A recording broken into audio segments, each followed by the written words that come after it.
وہ ایک مرتبہ دیکھا کہ دو پرندے آپس میں بیٹھے ہیں تو آپس میں خوشگپیاں کر رہے ہیں، تو جب دیکھا تو اچانک جو ہے ان کا بچہ بھی ہے، تو ان دونوں کا دل چوٹ کھا گیا۔ اب حضرت حنا نے سوچا تھا اللہ اولاد دے گا، ظاہری بات اللہ جو ہے بیٹا دے گا، لیکن قربان جو ہے اللہ نے بیٹی عطا کی، وہ حضرت مریم کی صورت۔ حضرت زکریہ کہتے ہیں میں خدمت کے لیے ہوتا تھا، میں دروازہ بند کر کے جاتا تھا، جب میں دروازہ کھولتا تو اندر دیکھتا پھل بھی آئے ہوتے تھے۔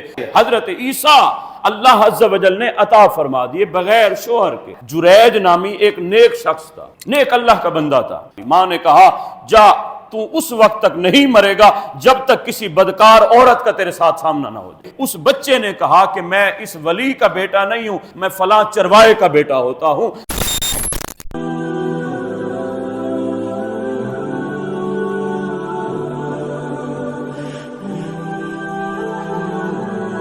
اب حضرت مریم رضی اللہ تعالی عنہا کتنی بڑی اللہ کی پاک باز بندی ہیں۔ آپ کی والدہ نے اللہ سے دعا مانگی۔ حضرت حنا رضی اللہ تعالی عنہا نے وہ ایک مرتبہ دیکھا کہ دو پرندے آپس میں بیٹھے ہیں تو آپس میں خوشگپیاں کر رہے ہیں، تو جب دیکھا تو اچانک جو ہے ان کا بچہ بھی ہے، تو ان دونوں کا دل چوٹ کھا گیا۔ مالک تو پرندوں کو بھی دے سکتا ہے تو ہمیں اولاد نہیں دے سکتا؟ تو مالک تو دے سکتا ہے نا، تو جب مانگو گے اللہ سے تو اللہ دے گا، ضرور دے گا، پھر اللہ پیرانہ سالی میں بھی دے دے گا، پھر اللہ بڑھاپے میں بھی دے گا، وہ دینے پر قادر جو ہے نا۔ تو ان کا دل چوٹ کھا گیا، اللہ سے دعا کی مالک اگر تو اولاد دے گا تیرے راستے میں ہم اس کو قربان کر دیں۔ اب حضرت حنا نے سوچا تھا اللہ اولاد دے گا، ظاہری بات اللہ جو ہے بیٹا دے گا، لیکن قربان جو ہے اللہ نے بیٹی عطا کی، وہ حضرت مریم کی صورت۔ جب حضرت مریم سامنے آئیں، نمودار ہوئیں، والدہ نے دیکھا تو کہا مالک یہ تو بچی ہے۔ فرمایا اے حنا اس بچی کو نہ دیکھو، یہ دیکھو کہ اللہ نے تمہیں عطا کی ہے،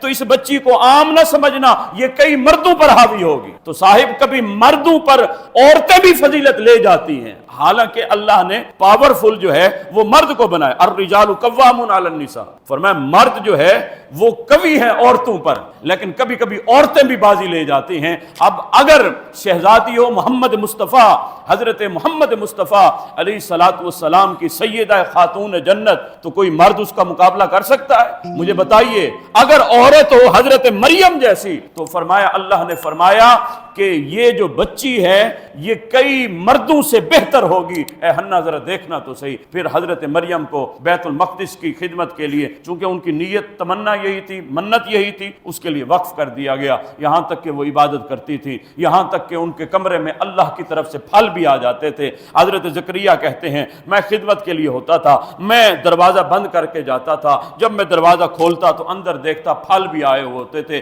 دروازہ حالانکہ باہر سے مقفل ہوتا تھا۔ میں پھر ان سے پوچھتا تھا کہ اے مریم یہ کہاں سے آ گیا؟ تو مریم کہتی قالت ہوا من عند اللہ، کہا یہ اللہ کی طرف سے آیا ہے۔ صاحب اللہ جو ہے پھر جب دیتا ہے چھپر پھاڑ کر تو اس طرح دیتا ہے۔ اللہ کی بارگاہ میں توکل۔ پھر اس بندی کا اللہ نے امتحان بھی لیا۔ امتحان کیا لیا؟ بغیر شوہر کے اللہ نے اولاد دے دی۔ وہ اولاد حضرت عیسیٰ، حضرت عیسیٰ اللہ عز و جل نے عطا فرما دیے بغیر شوہر کے۔ اب جب حضرت مریم دیکھتی ہیں تو آپ جو ہے وہ اللہ کی بارگاہ میں عرض کرتے ہیں مالک تو نے بہت بڑی آزمائش میں ڈال دیا۔ اب وہ سارے اکٹھے ہو گئے قبیلے والے، انہوں نے کہا کہ اے مریم ہم تو تجھے بڑی پاک باز سمجھتے تھے، بتا تیرا شوہر کہاں ہے؟ کہاں تیرا نکاح ہوا؟ نہ تیرا نکاح نہ تیرا شوہر، تو یہ بچہ کہاں سے آ گیا؟ اب آزمائش آئی، اللہ آزمائش بھی لیتا ہے، اللہ مظلوم کے ساتھ ہوتا ہے۔ جب مظلوم شکوہ نہیں کرتا، جب مظلوم جو ہے صرف اللہ سے ہی حاجت طلب کرتا ہے، تو حضرت مریم سلام اللہ علیہا آپ جو ہے بڑی پریشان ہوئی، تو اللہ عز و جل نے آپ کو الہام کیا اے مریم پریشان کیوں ہوتی ہو؟ یہ جو بچہ عیسیٰ ہے، یہ جو پنگھوڑے میں سو رہا ہے، آرام کر رہا ہے، آپ خود اپنی گواہی نہ دو، ان کافروں کو کہہ دو کہ اس بچے سے پوچھ لو کہاں سے آیا ہے۔ تو اب جب کہا حضرت مریم نے بچے سے ہی پوچھ لو، انہوں نے کہا یہ بچہ کہاں سے بولتا ہے؟ بچہ تو نہیں بولنے والا، یہ آج کل پیدا ہو رہا ہے، تو ابھی اسے کلام بھی کرنا شروع کر دے گا۔ تو اللہ نے اس کو کلام کرنے کی جرأت بھی دے دی، کیونکہ مدد کرنے والی ذات اللہ کی ہے۔ پھر حضرت عیسیٰ وہیں سے بولے انی عبد اللہ آتانی الکتاب وجعلنی نبیا، اے لوگوں مجھے عام نہ سمجھنا، میں اللہ کا بندہ ہوں۔ فرمایا یہی میری ماں ہے اور اللہ نے مجھے کتاب بھی دی ہے اور اللہ نے مجھے نبی بنا کر بھی بھیجا ہے۔ جاؤ، فرمایا میں بچہ صرف نہیں ہوں، میں نبی بن کر آ رہا ہوں، اے لوگو جان لو میں عیسیٰ ہوتا ہوں۔ تو حضرات ذی وقار، یہ اللہ کی مدد جو ہے، آج لوگ جو ہے آپ پر جو ہے اگر الزام تراشی کرتے ہیں لیکن آپ سچے ہیں تو قسم بخدا اللہ کی ذات پر توکل رکھیے، اللہ آپ کو ضرور کامیاب و کامران۔ بخاری شریف کی ایک اور روایت، حضور فرماتے ہیں جریج نامی ایک نیک شخص تھا، نیک اللہ کا بندہ تھا، لیکن وہ نماز پڑھ رہے تھے، ماں نے بلایا تو وہ ماں کی بات پر ماں کو وہ جواب نہ دیا، ماں کی طرف نہ گئے، تو ماں کے دل سے ایسے بد دعا نکلی۔ ماں نے کہا جا تو اس وقت تک نہیں مرے گا جب تک کسی بدکار عورت کا تیرے ساتھ سامنا نہ ہو جائے۔ اب ماں تھی، ماں کی دعا نکلی، حضور بیان فرما رہے ہیں، بخاری شریف کی روایت، حضور فرماتے ہیں اب وہ تھا اللہ کا نیکوکار بندہ، ماں فوت ہو گئی، یہاں تک کہ اس کی ولایت اور اس کی نیکوکاری پرہیزگاری کا چرچا تھا۔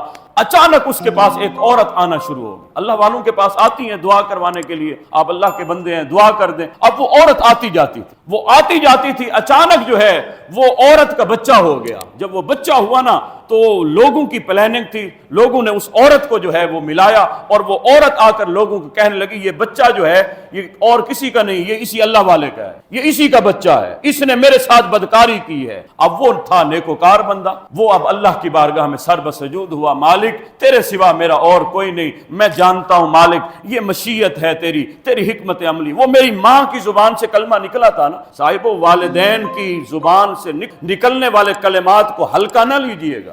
ماں جب بول دیتی ہے تو عرش کے دروازے بھی کھل جاتے ہیں۔ ماں ضروری نہیں کہ رابعہ بصریہ ہو صاحب، ماں اگر گارے سے لدے ہوئے ہاتھ بھی اللہ کی بارگاہ میں اٹھا دے، اللہ اس کے ہاتھ بھی رائے گا نہیں جانے دیتا۔ تو ماں ہوتی ہے نا، ماں جب بولتی ہے تو جبرائیل کلام کرتا ہے، تو ماں کی دعا تھی۔ تو اب جریج کا سامنا ہوا، اس کو جو ہے وہ الزامات بھی لگے کہ بدکار عورت کا اس کے ساتھ آمنا سامنا ہے، لیکن وہ تھا سچا، وہ تھا خلوص والا۔ تو مالک کرم فرما دے، تو اللہ عز و جل نے کرم فرما دیا۔ وہی بچہ جو بچہ تھا جس عورت نے کہا کہ یہ اس کا بچہ ہے، اسی بچے کو اللہ عز و جل نے وہاں پر حضرت عیسیٰ کو اللہ نے طاقت دی، وہاں ایک بچے کو اللہ یہ ہمت دے رہا ہے، طاقت دے رہا ہے کہ میرے ولی کی بدنامی نہیں ہونی چاہیے۔ اس بچے نے کہا کہ میں اس ولی کا بیٹا نہیں ہوں، میں فلاں چروائے کا بیٹا ہوتا ہوں۔ تو اس پر جو الزام لگایا جا رہا ہے یہ الزام درست نہیں ہے۔ تو صاحبان ذی وقار، جب مدد ہم اللہ سے طلب کریں گے تو میرا رب مدد کرنے پر قادر ہے اور میرا رب مدد ضرور فرماتا ہے۔